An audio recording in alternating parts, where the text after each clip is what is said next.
Welcome into the program, everybody.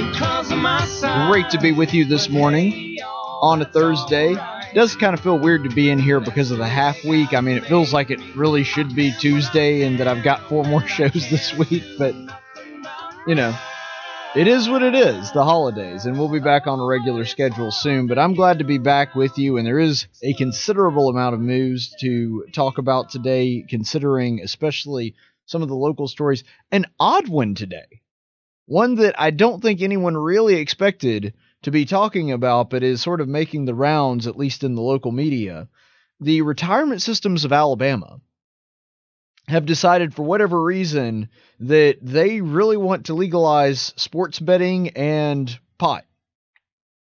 I know it just kind of seems out of the blue, but that is their new big stance. And if you'll take a look at this actually went out in one of their newsletters the other day, that essentially you can see that they have a little blurb about it up there at the top, and then they have a couple of maps there showing other states that have done similar things. You see that they give you a map of which ones have legalized recreational use and medical uses of marijuana, and then it also talks about sports betting and gambling, and shows some of the other states that did that. So here's the little blurb that they wrote with that you can see up at the top in big, bold blue letters: legalize it. And then they make the case here. We all have our vices. For some reason, for some it's a nightcap. For others, it's betting on sports while puffing a joint. In what feels like a long time coming, American states are moving forward, legalizing the latter. 10 states and Washington, D.C. have sanctioned medical and recreational marijuana use for those over the age of 21, and 33 states allow for medicinal use. Sports betting has been fully legalized in 6 states, with 3 more on the way, and 15 more with the bills pending. All right, so there's a couple things to break down here, and first of all, I do actually want to preface it by saying this. I'm not somebody that feels real strongly about either one. And as someone who is a federalist, I do feel strongly that these are both state issues. In other words, I do not believe it's appropriate for the federal government to get involved. I think that the law banning any substance, not just marijuana, but any drug, no matter how hard or how dangerous, at the federal level is wrong. Not because I think that banning the drug itself is wrong, just because I believe that because of federalism and because of the 10th Amendment, the Constitution grants the federal government no power to do that. Ergo, I believe that this is a question for the individual states. In fact, you may remember that I actually applauded the state of Colorado for legalizing marijuana, not because I thought that legalizing marijuana itself was a good idea, but I do think that this is a question for the individual states and not the federal government. So, being someone who is a constitutionalist, who is a federalist, I believe that the states have the right to pick and choose which substances they want to ban, which ones they want to allow. The only time that we actually did ban a substance at the federal level the right way, and again, not asserting that the decision was correct, but the method by which they went about doing it was correct, was when we actually had proration and passed a constitutional amendment to ban the substance. Again, not saying proration was a good idea, not saying the amendment was a good idea. All I'm saying is we did it the correct way. And that's one of the things that I've said about any changes to the Constitution or federal government that somebody wants to make. If you believe that we are supposed to have a national Department of Education, I disagree with you. But if you're going to have it, don't just do it ignoring the Constitution and the parameters that it sets for the federal government. Do it the right way and actually pass a constitutional amendment that allows us to have a National Education Association. Don't just willy-nilly pass laws and say, well, we're going to govern education in this country this way. No. You're not supposed to have a Department of Education. That's not a responsibility given to the federal government by the Constitution. So when we're talking about things like sports betting and marijuana use, since those things are not addressed in the Constitution whatsoever, any kind of substance or any kind of betting or gambling of any kind, that's not something that is granted the federal government the ability to really do anything about. And so the regulation of such substances and betting is, in my opinion, blatantly unconstitutional. So on the one side, I do understand the argument for federalism and making the decision based on the state, but that says nothing of my opinion of whether or not we ought to actually legalize or make illegal these particular issues. And on this issue, I do tend to be quite sympathetic to the libertarian argument. By that I mean, I understand the libertarian side of it, which is, well, government regulation doesn't stop people from smoking pot anyway. And they're 100% right on that. And so because of that, I do understand the argument of we might as well just allow it to be legal because it doesn't make a lot of sense to spend taxpayer money and resources trying to snuff it out when people are going to smoke it if they want to anyway. And I also do think it's a little bit ridiculous that we're giving long prison sentences from a fiscal conservative side for nonviolent drug uses where they consented and they're the only party that was actually injured by the supposed crime that they're talking about. So I'm sympathetic to all those arguments, but honestly, I find this issue kind of boring. I mean, maybe it's just me, but one of my long-standing criticisms of the Libertarian Party is that they have made marijuana such a central part of their argument, which I just personally don't understand. Because we have so many more pressing issues when it comes to things like the national debt and government encroachment of our liberties that you would think that libertarians would make the central part of their platform, but for whatever reason, it seems like every time a bunch of libertarians get together, weed tends to be the main talking point, which is stupid, because the libertarian ideas are far greater and have far more pressing issues to address than whether or not you're legally allowed to smoke marijuana. Again, not saying that the argument is lost on me, just saying that I think that our priorities are a little screwed up when we tend to focus on that. So from the purely libertarian sense, I understand the argument for legalizing marijuana and sports betting. Because I don't personally think that it's necessarily the government's job, whether we're talking about the Fed or we're talking about the individual governments, what I spend my money on. If I want to place a wager on a game with a friend, I really don't see how that's the government's business.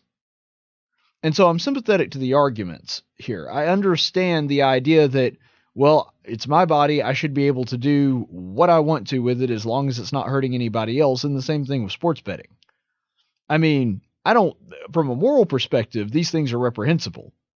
I've seen people ruin their lives with drug use and addiction to gambling. I'm thinking very specifically of a friend of the family who, just lost his family and everything to gambling on sports. Lost everything that he had. And luckily he's doing better now, but just tore his life apart. So I'm not advocating for the use of either of these things, but I don't think it's the government's job to protect us from our own vices, as long as they are not threatening anybody else in the process of doing that. So I understand the argument here, but here's the real question that I want to bring up, because even though I think that from a moral perspective, we should abstain from both of these, whether it's smoking marijuana because it's bad for you, or now medicinal purposes, obviously that's different, because just like you could use alcohol for medicinal purposes, you could use even drugs that would kill you in high doses for medicinal purposes in small doses. Goodness sakes, I'm a cancer survivor. They literally injected me with poison and tried to kill off the cancer before it did me, and thank God that's exactly what happened. But I'm understanding of there being a difference in that in recreational use and medical use.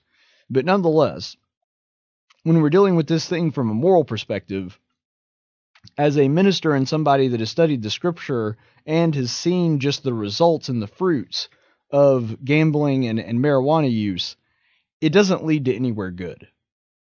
There are several health risks that come along with marijuana use, and there's several societal and social risks that come with sports gambling.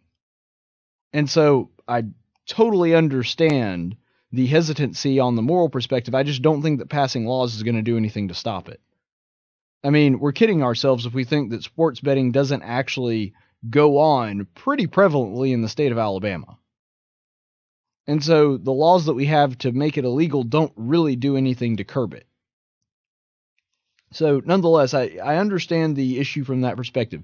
Here's where I have some issues with it, though. Why is the retirement systems of Alabama advocating for this?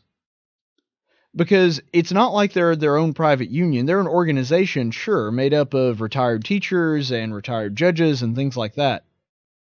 but they are still primarily a state organization.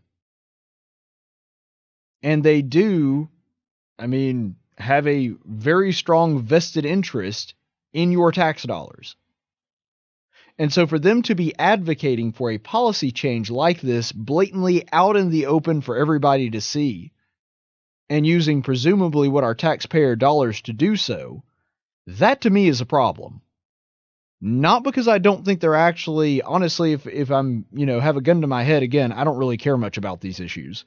But if I have a gun to my head and ask which one I would side to, I would probably tend to lean more libertarian on both of these issues, which would mean the stance that they're taking here I actually tend to agree with, but the way that they're making it and the venue that they're presenting it in, to me, is completely improper.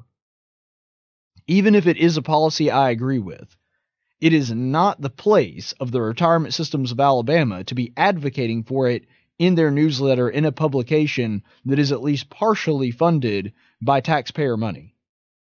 This is not the right way to handle it. And so this is the problem that I'm running into. For example, this is the reason it's important to be consistent on this, because if they can advocate for this, what's to stop them from advocating for a policy that you disagree with? For example, what if they were advocating for gun control? Is that something that is appropriate to be done with taxpayer money? I don't think so, and I don't think that this is appropriate either. I understand that the RSA gets money from other sources. For example, the RSA buildings. I get that they have income from other sources. But the fact that this is still formed as a state organization, something that has a tie this close to the government and is presumably using at least part of its funding, getting it from taxpayer money, and as a function of the state of Alabama's government, no, this is not an appropriate place to make this bid. And so that's really the issue that I have with it. Whether I agree with it or not, this is a misuse of funds. They should not be openly advocating for a policy change of this nature. And I would say this whether it was an issue I agree with or one that I disagree with. If, for example, they came out and were singing the praises of abortion, I'd have a problem with that.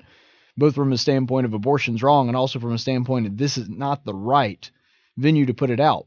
But even if it was one that I didn't find boring like marijuana or gambling, even if we're talking about something that I do feel very strongly about, like the opposite side, talking about the importance of life, that's still not really an appropriate venue for this. This is not something that the retirement systems of Alabama should be including in their newsletter. It's a misappropriation of funds to do so. And so I do think that there are some issues that are resulting from this particular publication having a very open opinion about these issues like this. So that being said, we're going to move on to a little bit of national news. The presidential hopefuls are starting to come out. And I know we just freaking got done with an election, but already the presidential hopefuls are out there. They are ready to go. We've already had some people announce. We've had, Eric Swalwell, he announced before the year was even over. He announced last year.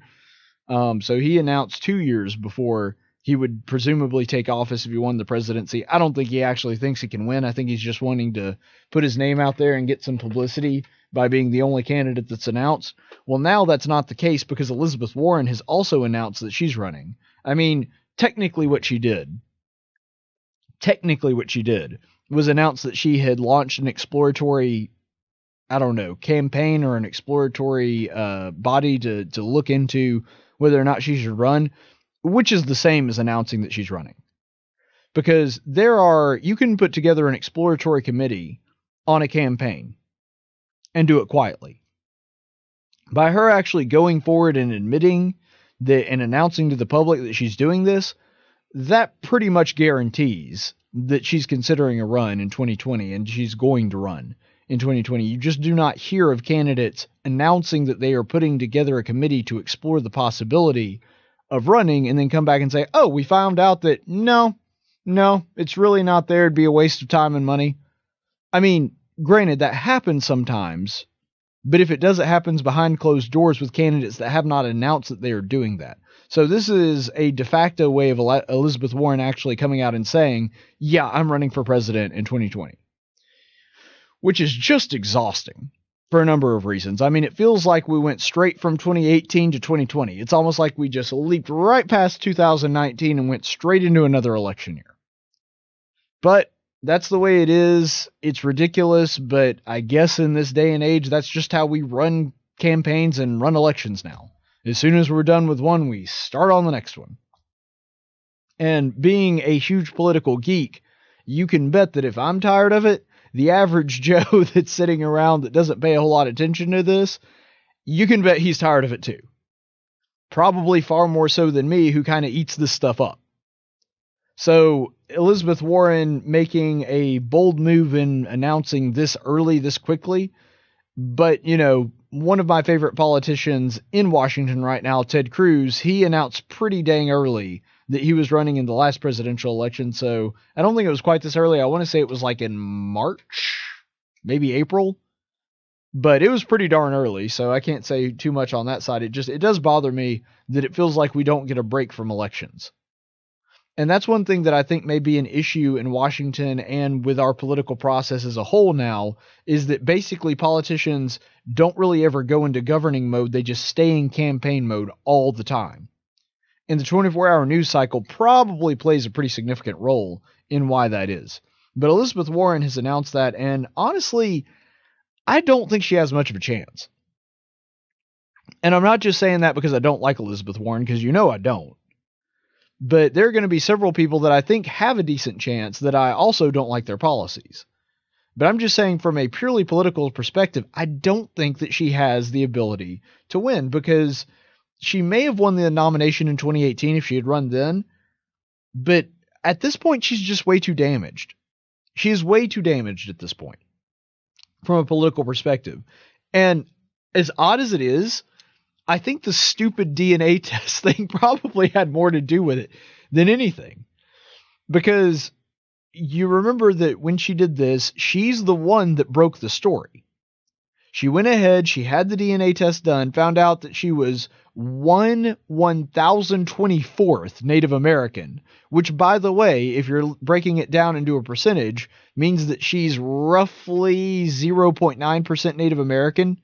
The average white person in America has 1.8, which means that the vast majority of white people in America are more Native American than Elizabeth Warren. All she did was prove that she is not just white, but super, super white. She is whiter than a mayonnaise sandwich made with crustless Wonder Bread. That's how white Elizabeth Warren is. She's whiter than jazz music. I mean, she's whiter than elevator music. I didn't mean jazz music. Jazz music actually was created by black people, so that would have been a really bad example. But anyway, so that I think really hurt her more than anything, but not because she proved that she was super white, because obviously Democrats don't mind having a white candidate. Let's look at the last presidential election. It was Hillary Clinton and Bernie Sanders, who are two very white old people. So obviously the Democrats don't have a problem with a candidate being white, but it was more the way that she handled it. The fact that she thought that that was a point in her favor, that she was 1/1024th, and that she was the one that released the news. All she had to do when she saw the results of that DNA test was one of two things. She could either do the thing that I would have respected her more for, but I knew she would never do, which is come out and say, yeah, I had the DNA test done. Turns out I'm actually not Native American. Sorry about that. I mean, at least that would have shown some strength of character and some honesty on her part. And then she also had the option of just squelching the whole thing. In other words, finding out that she's not really Native American, and then brushing the whole thing under the rug and ignoring it and just never making that claim again, but hoping no one ever finds out that she actually took a DNA test and found out that she's not really Native American. That would have been another way to handle it. But she picked door number 3, which was the worst possible one to do. And by that, I mean, she actually went out to the press, put together a video and released, and how nobody on her staff said, Senator Warren, this is a really stupid idea, is beyond me, but actually released the results and told people, hey, this proves that I'm Native American. That was beyond stupid. And here's the thing about that. The fact that that was the dumbest possible way to handle it, and that's the one that she went with, I think, proved to a lot of people that on a national stage, when she's in the spotlight 24 hours a day, Elizabeth Warren has a pretty good chance of royally screwing this thing up. I'm not saying that this meant to a lot of people that she's grossly incompetent in every sense of the word. I mean, I don't know that she's necessarily incompetent or stupid. I think that her policies are really bad. But nonetheless, this proved, I think, to a lot of voters and a lot of Democrats that were actually really big Elizabeth Warren fans at one time, yeah, maybe she's better off not running for president. Because she kind of really embarrassed herself and stuck her foot in her mouth on a very, very big way when that took place. And because of that, what do you think she's going to do on stage when she is in a debate with Donald Trump and he calls her Pocahontas? Because if she winds up getting the nomination, I don't think she will, but if she winds up getting the nomination, that is what is going to happen. He's going to call her Pocahontas, and if you watched even Bill Maher, someone who was friendly to her and her cause, when he called her Pocahontas, I mean, she just had a meltdown. You could see it in her face. She was furious. And so somebody that is so easily irritated as Elizabeth Warren probably shouldn't be going up against Donald Trump, who seems to be able to get under just about anybody's skin. I mean, he is the master tormentor. He is really good at pushing people's buttons. And because of that, and because Elizabeth Warren does not handle that well, she is a terrible matchup for Donald Trump. Because the truth is, in both policy and personality, Elizabeth Warren is pretty much just Hillary Clinton 2.0. You ever seen that episode of Friends where Rachel is done with Ross and she doesn't want anything to do with him anymore? I know you all have to be more specific, but it's the one where she's like, you know what? I'm just not going to date Ross. I'm not going to worry about him anymore. And then she winds up going out with a guy named Russ who looks exactly like Ross. I mean, he's also played by David Schwimmer. And so she doesn't even realize it at the time, but she's just dating a replacement for Ross. She's dating a guy that's basically exactly the same as him. I think Monica puts it best when she says it's like they're like night and later that night. So that's kind of who Elizabeth Warren is in comparison to Hillary Clinton. Granted, she's a little bit less establishment than Hillary Clinton, and she tends to be a little bit further left on some of the issues. But let's face it, in both demeanor and in policy, there's not a lot of daylight between the two of them. They're basically one and the same. And a lot of my Democrat friends were like really frustrated and surprised when Elizabeth Warren endorsed Hillary Clinton. And I'm sitting there like, why? I mean, I get some of the surprise when it comes to Bernie. I even get some of the surprise when it came to Barack Obama. But you're really surprised that Elizabeth Warren, who's basically the other golden girl when it comes to Hillary Clinton's policies, signed on with her? Like, I expected that. And so, because she is so similar to Hillary Clinton in so many ways, I just don't believe there is an appetite for Elizabeth Warren when it comes to the Democrat stage. I don't think she can win the primary. And if she does, I certainly don't think that she's going to be able to beat Trump, as easily irritated as she is and as good as he is at irritating people. So The Hill has actually just recently released their picks for the Democrat Party and just kind of giving an idea of how they think that they would line up. So I'm going to real quickly kind of go through some of these just to give you an idea of what it's going to be like. So The Hill has released who they think is going to be, and they've done this, rank them in order. So this is in a specific order. The one that they think is probably the most likely to get the nomination is Bob Francis O'Rourke. So Beto O'Rourke. And for those of you who don't know what I'm talking about, his real name is Robert Francis, which is like one of the whitest white guy names of all time. I do think it's funny that in a party that really values skin color more than any kind of idea that you can have, in a party that values whether or not you're gay or not, or whether or not you are a woman or not, far more than they actually value your opinions or your policies, that they tend to get people that lie about their labels that they can stack on one another. We saw it with Elizabeth Warren. Being a woman apparently wasn't good enough on the intersectionality scale, and so she had to invent another minority that she could be a part of by claiming that she was Native American, when of course we know now that she was not. And Beto O'Rourke is exactly the same way. And part of it may be because he was running in Texas, but regardless, he wanted people to think he was a Hispanic guy. And so because of that, he started referring to himself as Beto, even though his real name is Robert Francis. So Bob O'Rourke is the guy's he's Irish. So that was really the kind of thing, and it really it puts on display the fact that the Democrats care so much about something that is basically meaningless, which is this label of intersectionality, that there are people that, because they don't have those labels and because they're not part of that minority community, they're willing to lie to people to be able to get a leg up on their competition by pretending to be something that they are not. And that really is disgusting, but nonetheless, Beto O'Rourke is a very viable candidate. When they say that Beto O'Rourke is the person that they pick to be the candidate, I don't think they're way off base. And the line that they opened with is the old line is that, or the adage is that Republicans fall in line and Democrats fall in love. There's probably some truth to that, because we saw what happened with Barack Obama. I mean, they were just enamored with Obama. It was actually kind of sickening the way the media just fawned over him for 8 years. And this is kind of the same thing. Because if you're looking at the media coverage and the way that they talked about Beto O'Rourke, the Democrats have they're gaga over him. Love is a pretty good way to describe it. It's like they're infatuated with the guy. And he has potential. He has momentum.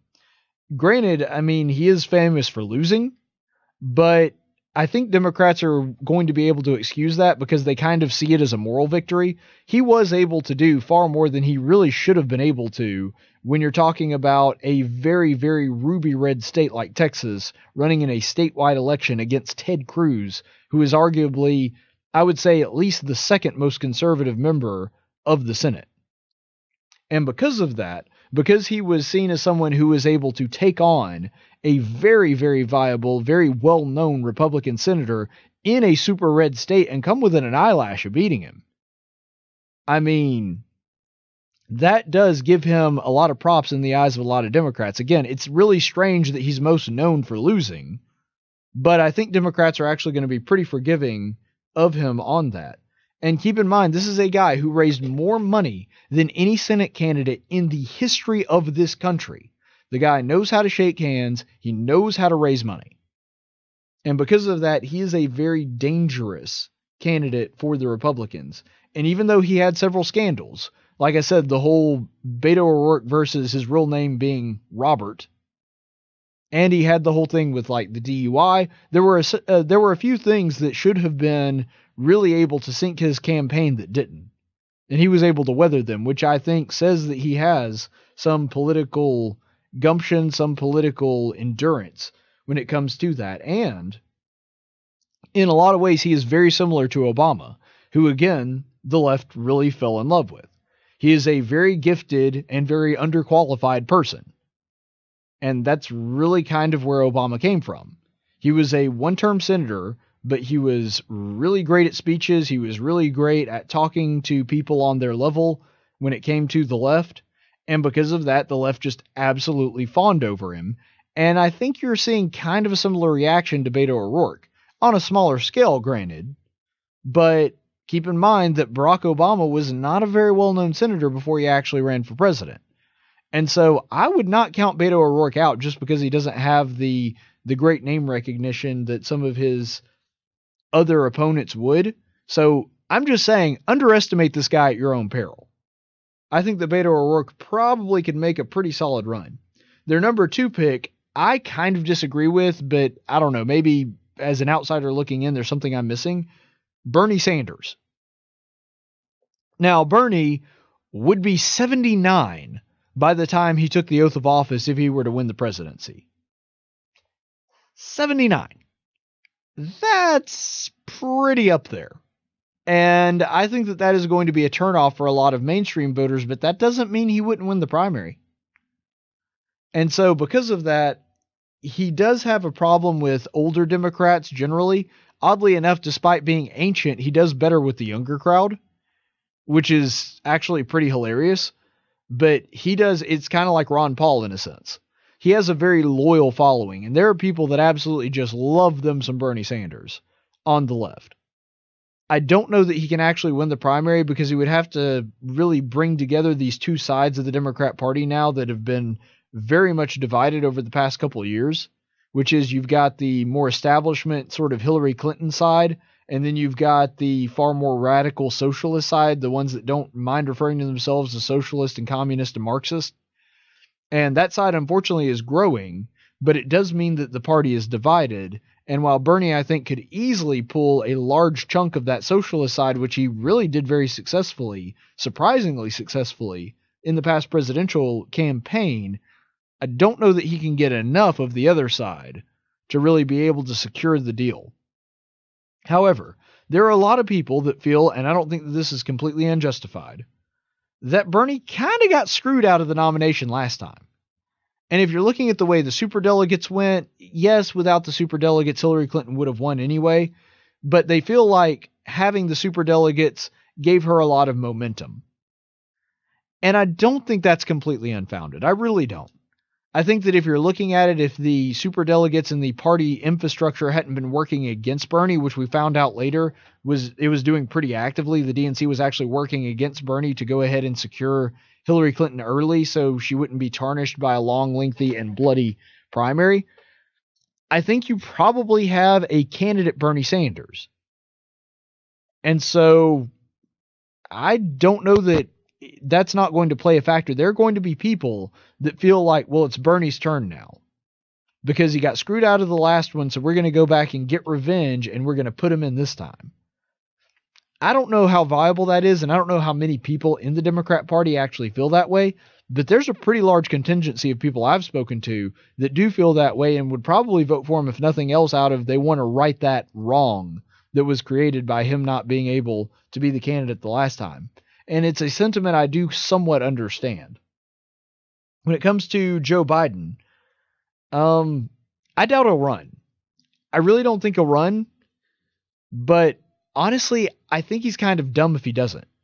My gut tells me he's not going to run, but I think he would actually wind up winning the primary. Because if you're looking at all the public opinion polls right now, he's not just winning, he is crushing it. I mean, if you're looking at, for example, I think it was a non-scientific poll, so take this with a grain of salt, but there was a public opinion poll done by CNN where he had over 33%. The next highest guy had 15. So he was beating the other guy by more than twice the vote. I mean, that means Joe Biden, regardless of whether you like him or not, I get that he's a gaffe machine. I get that he has some issues when it comes to sexual harassment claims and women. But I'm just saying, as a candidate, Joe Biden actually comes out pretty strong. And I think that there's a very good chance that if he runs, he winds up being your Democrat nominee. I'm not saying that for sure. I'm just saying that he does have a pretty substantial lead on everybody else. And out of everyone in this list, he's got by far the best name recognition, which would really help him in a primary, and he can make that case. So Joe Biden, I would definitely not count him out just yet. He's probably the best bet in the general too, because he's kind of seen as somebody that's at least friendly with the socialist side because he was Barack Obama's vice president, but he's also somebody that's well known and well liked by people that were more in the Clinton faction. And so because of that, he's one of the very few people on this list that kind of bridges that gap. And I think that Joe Biden would be very dangerous in a general election. And I will say this. Part of me just wants to see Joe Biden get the nomination, because Joe Biden versus Donald Trump because they're both, they like to present themselves as big tough guys. And I mean, they've even gotten into spats without him even being a candidate for president, talking about how he wants to beat Donald Trump up. And Donald Trump's like, I would take him down. I would take him down so hard. And so, I mean, you can't tell me that's not going to be incredibly entertaining on a stage. So there's a small part of me that just kind of wants Joe Biden to run and to get the nomination, if nothing else, just for that. So Senator Kamala Harris, I think that she's viable in several ways. She's going to be waving that intersectionality flag hard because you will notice that all of the people that I've mentioned thus far, Bernie, Joe Biden, Bob Francis O'Rourke, they're all white people and all pretty old white people. And so Kamala Harris can say, look, I'm young, I'm different, I'm a minority, I'm a woman. And so she checks off a lot of those boxes. And I get that that's stupid and it's not a good reason to pick a candidate, but the left really cares about intersectionality. And they really do look at that as sort of being a qualification because they care far more about genetic diversity than they do about intellectual diversity. And so because of that, because Kamala Harris checks off a lot of those boxes, I think she's actually going to be pretty good at being able to convince a lot of people to vote for her. And so Kamala Harris has a pretty strong case there. And I think number 4 is, I don't know, maybe even a little bit too low. But she has a really good shot at getting the nomination, in my opinion. And if you're looking at her from the perspective of what was going on in the Kavanaugh hearings, I think if you're looking at the average voter, not someone that's very strong, a conservative or a liberal, they were looking at that and thought that the Democrats way overplayed their hand and they made it into a circus. And I think that it really hurt them. And I think the midterms are kind of an example of that. But if you're looking at the Kavanaugh hearings and how they shook out, Cory Booker just looked like a buffoon. He just looked like a moron that got up there and was trying to grandstand and was trying to make a name for himself. And you can kind of tell that his questions didn't make a lot of sense. But when you're looking at Kamala Harris, I don't think that's necessarily the case. Now, granted, if you're breaking them down logically, her arguments were no less stupid than Cory Booker's, but the presentation was a lot better. And because she is a intelligent individual and she's normally, you have to keep in mind she was a prosecutor back before she became an elected official. And so because of that, she understands how to come off as somebody that's in authority, that's in control, to get answers that she wants. And so because of that, when it came to the Kavanaugh hearing, I don't think it damaged her nearly as much as it damaged Cory Booker. And I think she wound up looking a lot more reasonable, even though she actually in reality wasn't. She came off looking as a far more reasonable, rational, calm, and controlled person when you're comparing him to somebody like Cory Booker, who just looked like a moron. And so you go through that list. 5th, they have Elizabeth Warren. We already talked about her prospects, but 5th, I think maybe a little bit overly generous. She's got decent name recognition, but I don't know. That whole DNA thing, I'm just telling you, I saw a forum not long ago by a group of people that consider themselves liberals, mostly very far-leaning liberals, progressives, that are really still upset at Elizabeth Warren for endorsing Hillary Clinton. And they even agreed with me that the DNA test thing probably hurt her even more than that did. I mean, it just came off as being a really, really dumb move. And they did not like what they saw. So because of that, I don't think that Elizabeth Warren has much chance to secure the nomination because she's kind of lost both sides at this point. She may be able to coalesce the Hillary Clinton side more than she will the socialist side, but I think on both sides they're going to be looking for somebody else. I just do not think that Elizabeth Warren has much chance to secure the nomination. Now, number 6 is someone you've probably never heard of, Senator Sherrod Brown, who is the senator from Ohio. Now, he has awful name recognition. Like I said, you probably don't even know who he is. But he did win an election in Ohio pretty easily. And keep in mind, that is a state that Trump carried by, I believe, 8 points. So a state that went mostly for Trump, Sherrod Brown was able to win easily, in fact, by a wider margin than any other person in this particular race. So you're talking about overperformance. He way overperformed in his race in Ohio, which is not a deep blue state. I mean, it's not surprising, for example, that Alexandria Ocasio-Cortez, even as many gaffes and dumb things as she said during her campaign, wound up winning her district because she's in New York City. That's not all that impressive. Sherrod Brown actually took on a red-leaning state. I mean, granted, it's more purple, but slightly red, or at least in the last election, and wound up winning convincingly. So I think there's some viability here. I don't know a ton about him. This is my dark horse candidate. If I had to take a guess on who the dark horse candidate will be that will kind of rise to the top and gain a lot of recognition despite not having it before the election, it would be Senator Sherrod Brown. So Cory Booker, we've already talked about him a little bit. He's number 7. After that Spartacus blunder, I think he's just done. I could be wrong, but as Mitt Romney will tell you, because he learned that one moment can have a huge, huge impact on an election. I don't see, after that Spartacus comment, I think that people that were even kind of on the fence about Cory Booker as to whether they liked him or not were just sort of like, yeah, this guy's just a buffoon. And he's just there trying to build a name for himself, trying to build a resume. It's obvious that he just wants to run for president and doing this. And because of that, even if he winds up running, I think a lot of that is going to wind up biting him in the butt. It's just not practical for the guy to run at this point. Maybe I'm wrong on that. I mean, people surprise you.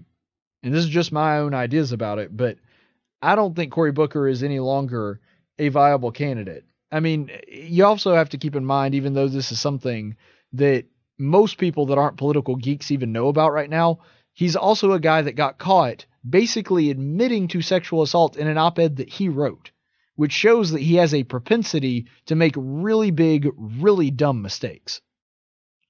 And when you're talking about being someone who runs for president, your whole life is under a microscope. And if you make those big mistakes when you're not under a microscope, imagine what happens when somebody's actually really looking into you closely. And so I don't think Booker is a viable candidate. Senator Amy Klobuchar, the Democrat from Minnesota, I don't know much about her, honestly. Can't give a really informed assessment of her, but there are a lot of people that really like her. I think that she's going to be able to say, hey, I'll be able to take the heartland. And I don't think that that's necessarily true. I think the heartland's still going to be pretty red even in the next election, but I don't know. Maybe she pulls it off. Michael Bloomberg, they have as number 9, former mayor of New York City. I don't see that happening. Rudy Giuliani was a very beloved mayor of New York City and somebody that was seen as someone who could at least make headway in New York when it came to the presidential candidacy. And even he couldn't pull off going from being mayor of New York to becoming the president.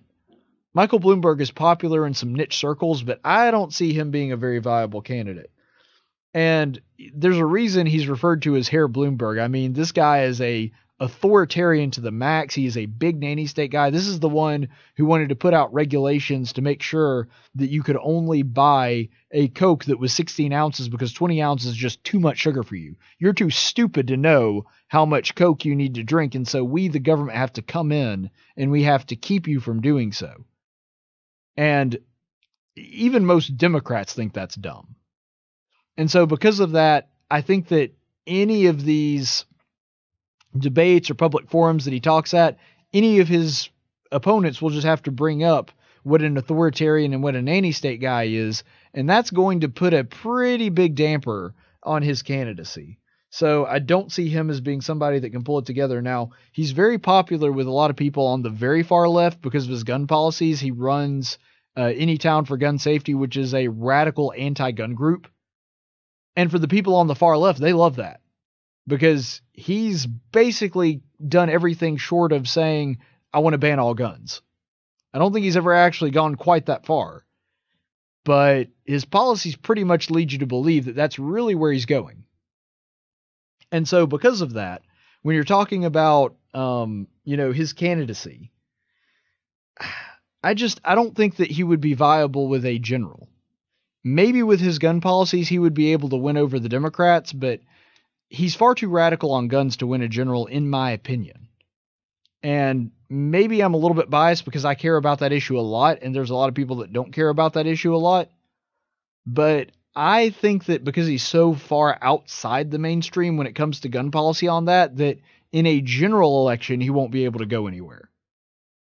Primary maybe, but I just don't see him doing anything in the general. And then finally, 10th, they have Senator Kristen Gillibrand. I'm a little more skeptical on this one as well, but I wouldn't count her out completely.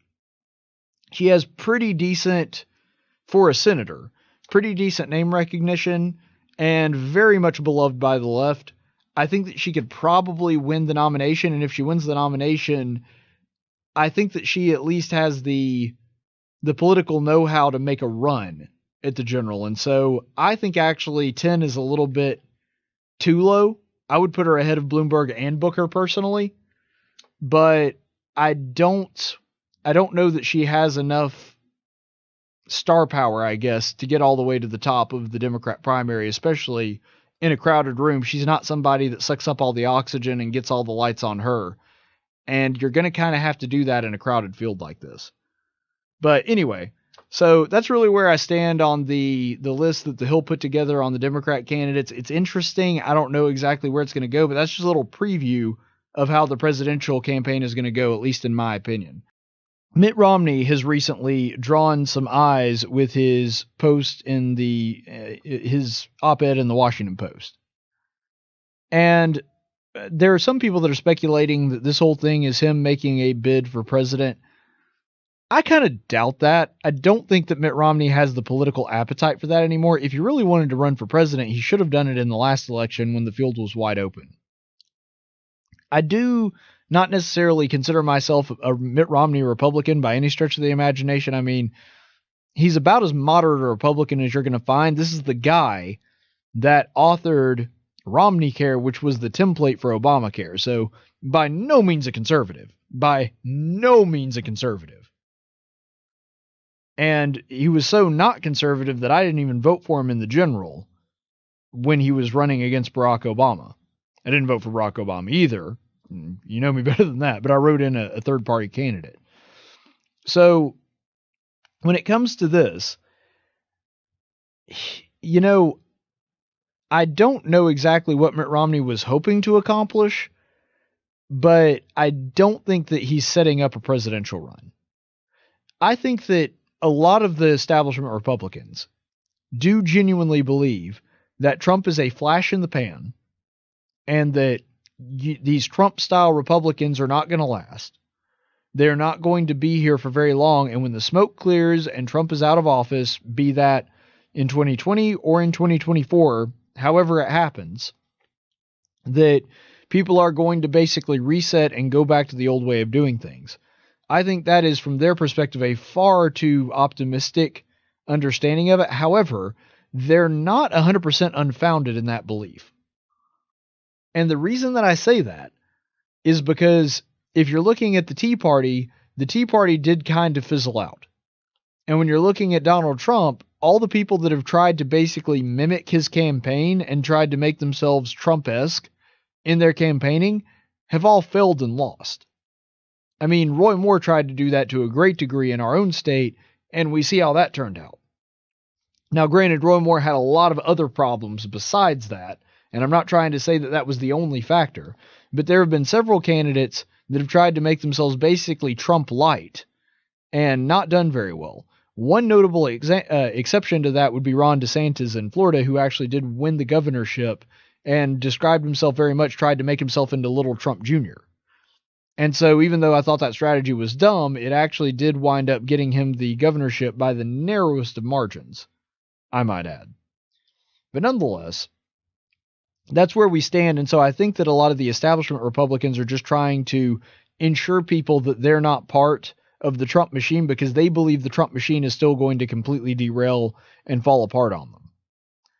I think that that is not necessarily what's going to happen, because I think that they've taken this genie out of the bottle, and the really what Trump is a glowing example of is the GOP rage machine. And I'm not saying it's good or it's bad. I'm just saying it is what it is. There are a lot of people that are frustrated and sick and tired of being pushed around and said that they are racist for just having the policies that they do, that they're sexist, that they're bigoted, that they're homophobic, and that they're greedy, evil pigs for wanting to keep their own money and their own property and have nice things for themselves and nice things for their children. And when I say nice things, I'm not talking about mansions and yachts. I'm talking about a decent home and, a car for them and for their spouse. Those are the kind of things that people are basically said they're barely making ends meet, and there are people telling them, you are not giving enough. And you know what? Because you're not giving enough, the only reason that you don't want to part with basically everything that you have is because you're a racist, bigoted monster. Oh, and by the way, if you do have a problem with a 35-year-old man using the bathroom next to your 6-year-old daughter, you're the hate monger, you're the evil one. People got sick and tired of that with good reason. And because of that, they will look to candidates that are sufficiently outraged and will kind of give a voice to that frustration that they're experiencing. And Trump was the ultimate embodiment of that. But here's the thing. The GOP outrage machine pre-exists Trump by a pretty wide margin, by several years. Trump is really good at riding that GOP outrage wave, but he's not the one that created it. And so I think the establishment Republicans, they tend to look at the whole quote-unquote Trump movement as something that lives and dies with Donald Trump. And once he's gone, then it's just going to reset. No, the GOP outrage is still going to be there. It was there before Trump. It's going to be there after Trump. Trump's been really good at riding that wave, but he's still not the one that created it. And so because of that, I think that the establishment Republicans are looking at this the wrong way. And so they see themselves as someone, if they are seen as someone who actively opposes Trump openly enough, then they're going to be the person that the GOP base runs into the arms of when they realize that Trump has failed them. And I just do not see that happening. Not by a long shot. If, let's just say that Trump suddenly went away for whatever reason, let's say, God forbid this would happen, but let's say he passed away. And all of a sudden, what we were left was President Mike Pence and the establishment GOP, for the most part, with the exception of, guys like Mo Brooks and Rand Paul and Ted Cruz and Gary Palmer and those guys. You would still have the Freedom Caucus. You would still have some real conservatives in Washington. But nonetheless, you would have a far more establishment GOP if that were to take place. Do you really think that the conservative voters that put Trump in office in the first place are just going to forget that you guys have been basically ignoring them for a couple of decades now? It's not going to happen. It didn't happen with Romney. There's a reason that people did not show out in sufficient droves to make sure Mitt Romney wound up winning that midterm. Or sorry, not the midterm, the presidential election. And so, while Mitt Romney did very well in Utah, there's a reason that he wound up not being able to beat Barack Obama in that second election that he was in. And if you're looking at the actual op-ed that he put out there, some of it actually is complimentary of Donald Trump, which is a good thing, because I think there's some things that Donald Trump has done that are really good. There's some things that he's done that I thought were really bad. And the areas in which Mitt Romney does compliment Trump, I think that he's 100% right to do so. For example, he talks about his judicial appointments. He talks about his tendency not to regulate things and actually push for deregulation. Those are all very good things that Mitt Romney is correct in complimenting Trump on. But his big criticism is that he's a failed president that never rose to the office. Well, I think it's very true to say that Donald Trump never really became the polished, suave politician type that people were kind of hoping for, or at least hoping he would somewhat acclimate himself to. He's not someone that is cautious with his language. He's not somebody that is really good at explaining complicated ideas. The guy's not great at making a sell to the American people. Great at making a sell to his base. And that is not a skill that should be completely overlooked. But he's not great at making the case of why his policies work or have worked to the American people. He's not a great communicator when it comes to that. He does tend to relate to people on a more emotional level than he does an actual logical, rational level. And so a lot of those things that people were kind of hoping for that Trump would kind of grow into in the office, he didn't really do. And so I think it's actually a fair criticism for Mitt Romney doing this. So some of this is perfectly legitimate criticism. And I found myself agreeing with Romney probably more than I disagreed with him. But here's the thing. Why? Why would you as a senator, before you even take office, take a very public jab at the president and leader of your party? I don't understand the logic here. I don't understand why Mitt Romney would just up and say, you know what, I'm going to go ahead and take a jab at the guy before I'm even sworn into office. It doesn't seem to me a very wise political move unless you go back to what I was saying just a second ago. That really what is going on here is that Mitt Romney does not understand that the Trump movement was not really all centered around Trump. I get that the guy's a larger-than-life figure and people kind of think that, and I think Trump himself even thinks that. But the point is, the underlying problem that caused Trump, the GOP anger machine, that is still there, and that's not going to go away when Trump goes away, and Mitt Romney does not understand that. And so because of that, he's trying to position himself in such a way. I think Jeff Flake has essentially the same idea, that he's going to position himself as the guy that was ringing the bell and was sounding the alarm that didn't go along with Trump on a lot of things. And because of that, he's going to be he's going to be the guy that people run back into his arms and say, see, I told you I was really the right choice. I just do not see that happening. Maybe it signals a run in 2020. I tend to not personally think so, but I could be wrong. We'll have to see. And I will say this, though. I'm probably closer to Romney on personal morality, and I'm probably closer to him on a rhetorical level. In other words, I would agree with some of the things that Romney says more than I would agree with some of the things that Donald Trump says. However, let's be honest about this. Donald Trump governed far more conservatively than Mitt Romney would have. Do you really think we would be having a fight about the border wall if Mitt Romney were in office? Because I have a very hard time believing that. Do you really believe that we would have cut this much regulation and had this much turnover? And I'm not talking about the turnover where there's a new guy in the job every month. That's actually really bad for the White House. I'm talking about that Donald Trump has really cleaned house when it comes to a lot of these regulation agencies. Do you really think we would have had that much turnover when it came to somebody like Mitt Romney in the White House? I have a hard time believing that. And on the judicial appointments, I think that we would probably have someone very similar to Kavanaugh, but I think that we would have basically two Kavanaughs. Because I kind of doubt that Mitt Romney would have gone the Neil Gorsuch route. Maybe I'm wrong on that, but I really don't think so. And I think that the judicial appointments would be far more middle of the road than conservative if we had a President Romney doing it. And do you really think that Mitt Romney, who orchestrated Romneycare, would be out there and that he would have been able to get rid of Obamacare? Now, granted, Trump didn't either. I'm not saying that he did. Obamacare is still law. They got rid of the individual mandate, and that's about it. But if we're talking about Obamacare, do you think that Mitt Romney would be out there beating the pavement and talking about how we've got to get rid of Obamacare? Granted, Trump hasn't really done that either, but I'm just saying that I can't see an issue where Mitt Romney is the more conservative option than how Trump actually turned out. Rhetorically, he sounds more conservative than Trump in some areas. And I think that he actually is more conservative than Trump in areas, for example, on trade. But if you're looking at it, Mitt Romney would have been a very much establishment Republican, probably even more so than George W. Bush.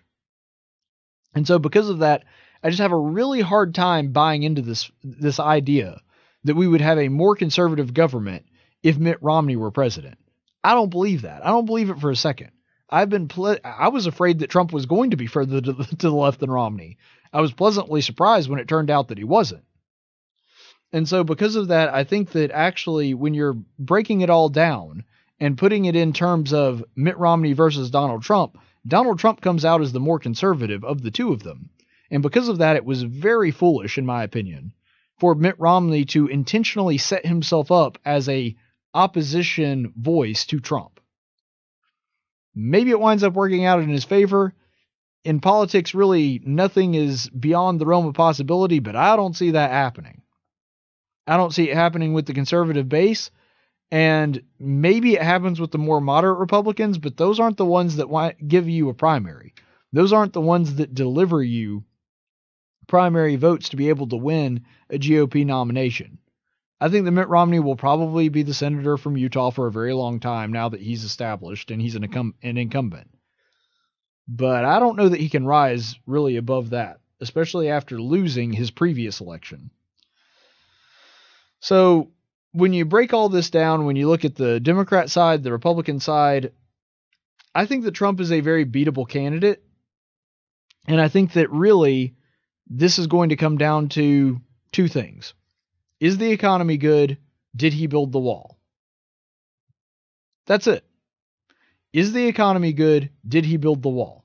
Because if the economy is booming, and right now it kind of is, we saw a drop in the stock market in December, but we've also seen some recovery, some signs that it'll be okay.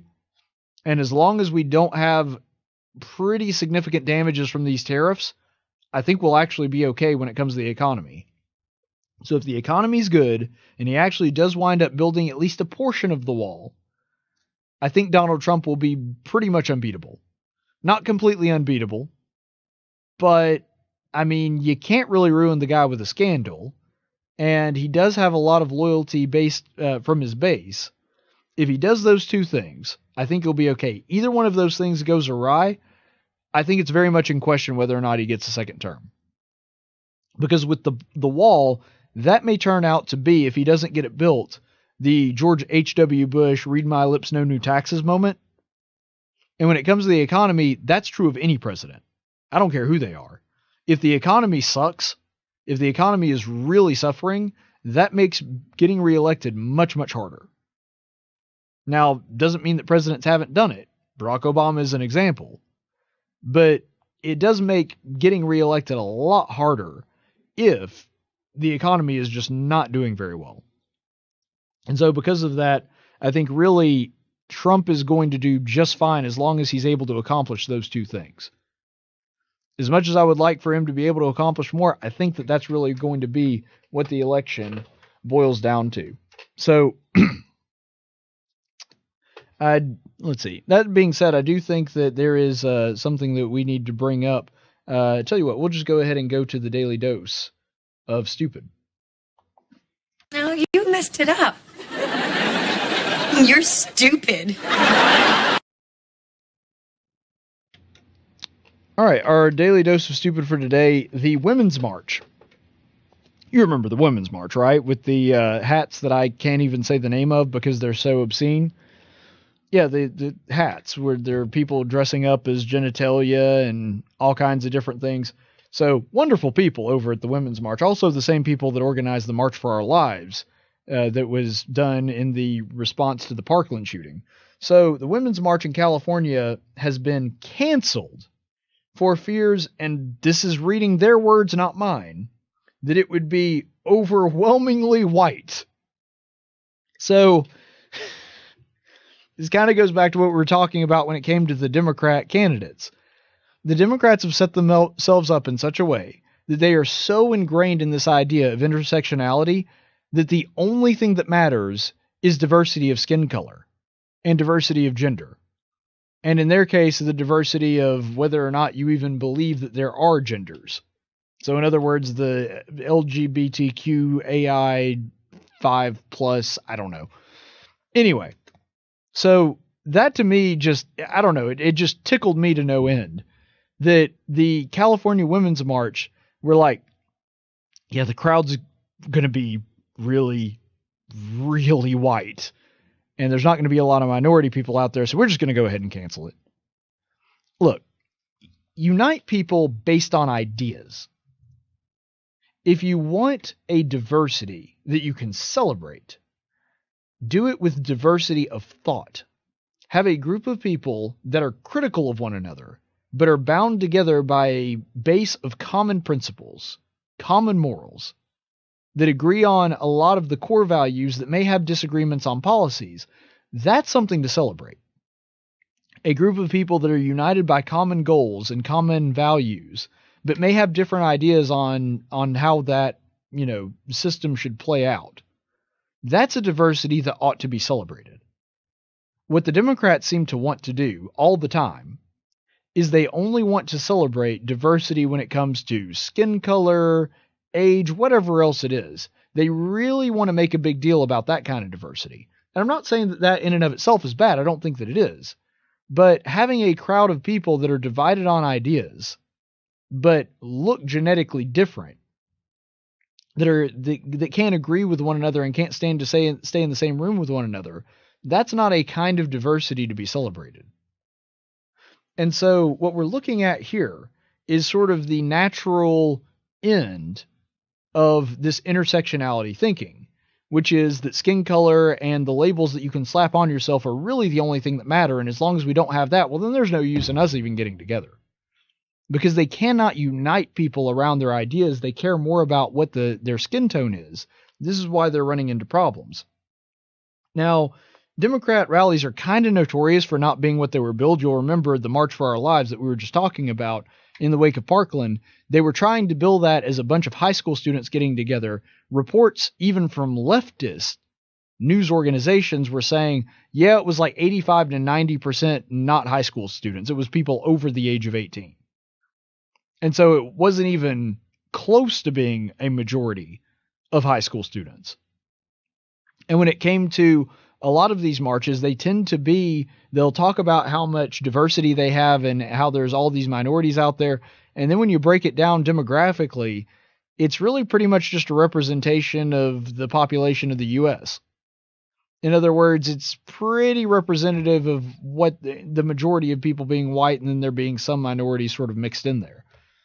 And so because of that, when you're really breaking this down, you do have these Democrat rallies that just tend to not be what they're told or what the narrative is from the media.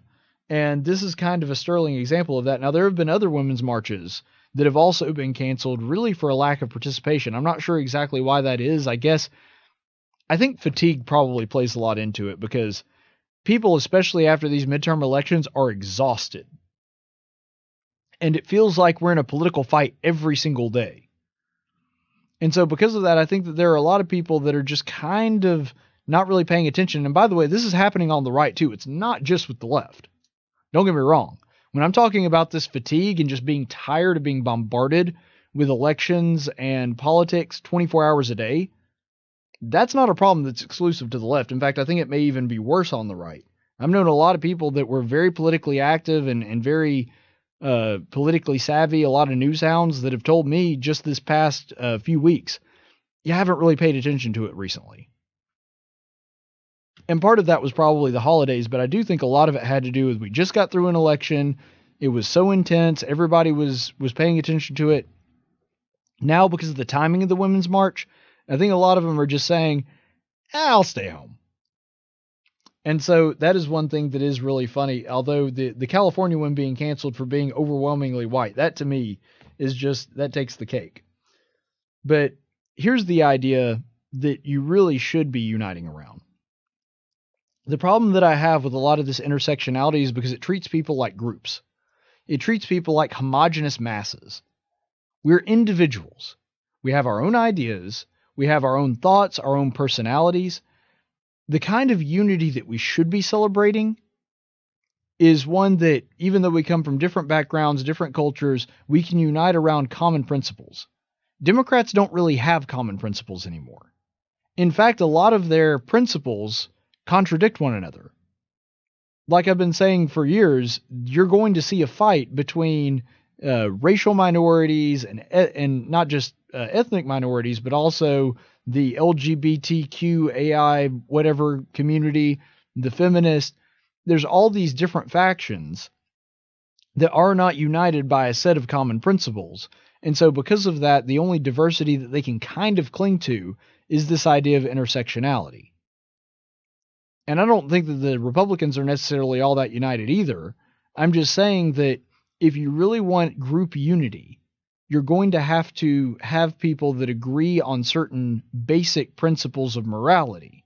And then you'll be able to put together a movement that's effective. Right now, I don't think that either party really has that.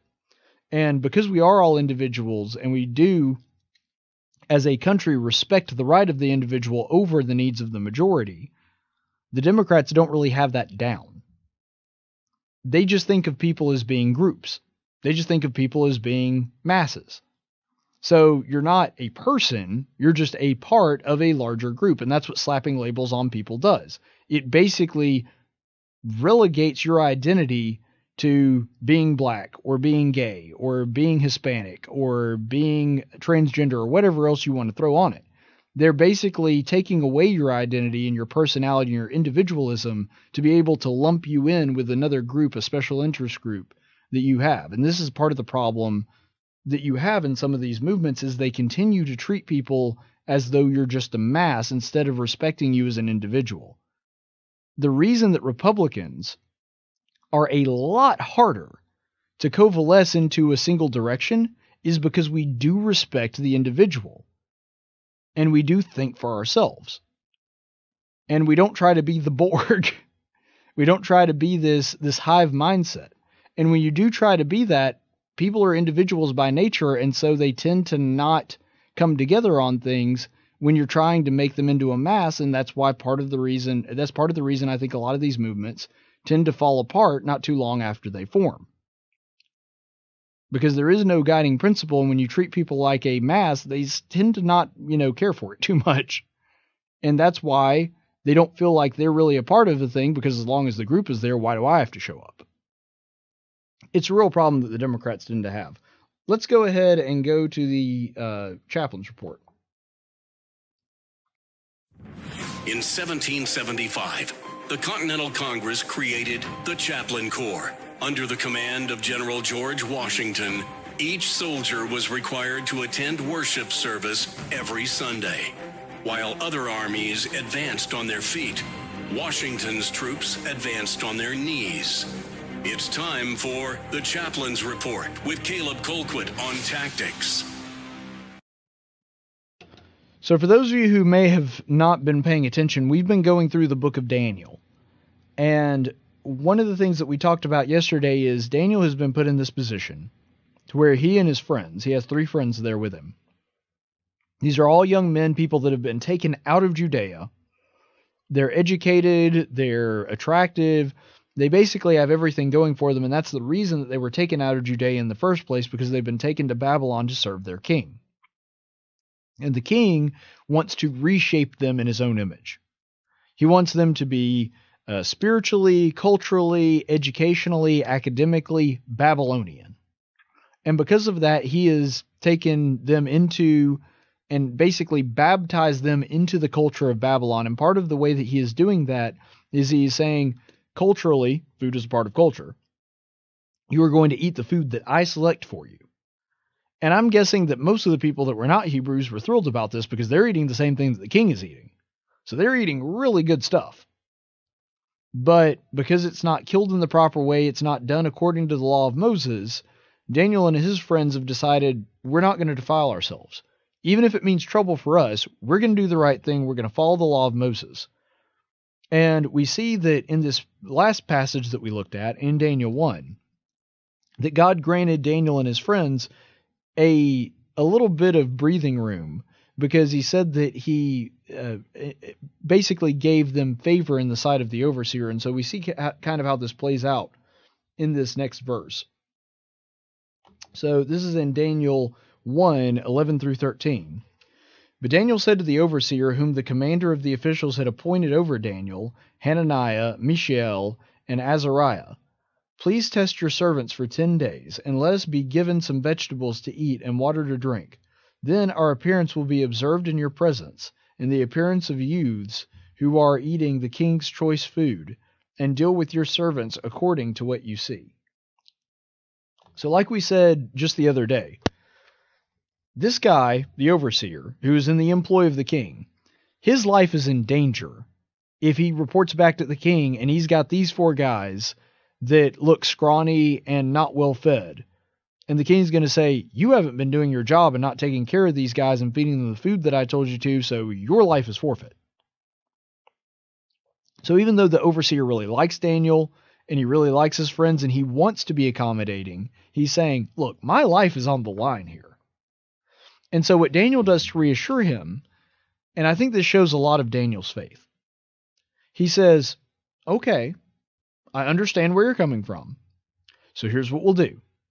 Just give us a chance for 10 days to eat just vegetables and water, and you come back and you look at us, and if we're scrawny or we look haggard or whatever else, then we'll go ahead and eat the king's food. But if not, then you'll just let us go ahead and go on eating vegetables and and drinking water. And so Daniel offers this olive branch, this test of whether or not God is going to be working in them, that God is going to be with them, and he is going to ensure that their bodies are sustained with the food that it is, by the law of Moses, legally allowable for them to eat. And so this is really a sterling example of how God always provides a way for this to take place. So he originally instigated in this overseer some compassion, some favor in his sight, so that he would at least be open to the idea of trying this. And we see Daniel offering the proof. And this is something that God does really pretty frequently in the Bible, is that he provides a little bit, he provides an avenue, and then it is incumbent upon the person to take it the rest of the way and to be willing to follow his will to the letter and be able to put his own well-being and his own life on the line to do so. Because keep in mind, this is Daniel and his friends turning down the king's food. They're literally allowed to eat like a king, and they're saying, nope, law of Moses is more important to us. Living the way God told me to, that is more important to us. Which, first of all, especially considering these are young men, probably teenagers or young adults, these are people that have not just learned this overnight. These are probably young men that have been raised in God-fearing homes, and that is the reason that they are like this. That is the reason that they have this moral compass and this moral center that is so strong and unshakable, even in the face of being persecuted for it. And so he does offer this test to ensure that God would make everything okay. And I want to point out something that is a recurring theme throughout the scripture, especially when God's people interact with people that are not God's people. People out in the world that are pagans, that don't know the law of Moses, that don't know really where God is coming from, don't have any exposure to God's teaching. Do you notice something about that? Because we're talking about Daniel's faith here, which I think this is a really big testament to it. That Daniel was willing to put his life on the line and able to say, I have so much faith that God is going to make sure that that doesn't happen, that I'm willing to put it to the test. I'm willing to make the rubber meet the road and show you that God is going to take care of us. He is going to take care of our bodies, and that even feeding us vegetables and water, that we're going to be better off because of God than even everybody else here. And so Daniel is, of course, willing to put that on the line, but his faith inspires faith in others. That's what's so remarkable about faith, is that in some sense it actually is contagious. Because Daniel has faith in God, and because he is so confident and so assured that God is going to take care of him, it allows the overseer to see that in Daniel and say, okay, we'll try it. See, I think that's the kind of faith that we need to display to the world. That we are so assured in God's promises, that we are so ready to defend them and put them to the test, that other people look at us and say, all right, let's give it a try. Now, it's not going to happen with everybody. And in fact, I would be willing to guess that the majority of people that see it are not going to react that way. But every once in a while, you're going to run into somebody like the overseer that sees the way that you live your life, dedicated, disciplined, and convinced that God is going to work with you through providence, through other people, however you want to say it, that they look at you and say, you know what? All right, I want to try that. I want to be like that. I want to have that kind of, as the hymn would go, blessed assurance. And so in that sense, this is just one other way, one method of many, that we can share God's word with other people, to have the kind of faith that Daniel did, to be so assured in our salvation, so assured in the superiority of his moral teachings and the scripture, that other people look at our life and look at the kind of person that we are and say, look, he must be doing something right. That's a level of dedication and confidence that not a lot of people have. And because of that, that's something that I at least want to investigate more on. And that's exactly what this overseer does. Now, I don't know, because we're not given in the scripture whether or not this overseer became someone that worshiped God or revered him.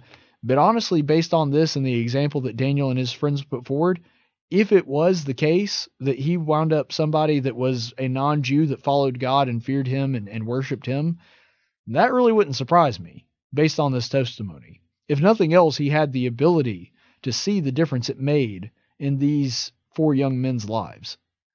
And that should have been something, and based on the scripture, it is something that at least to some degree inspired faith in him. And that's what we need to be able to do to our friends and neighbors that we interact with every single day. Stay the course, friends.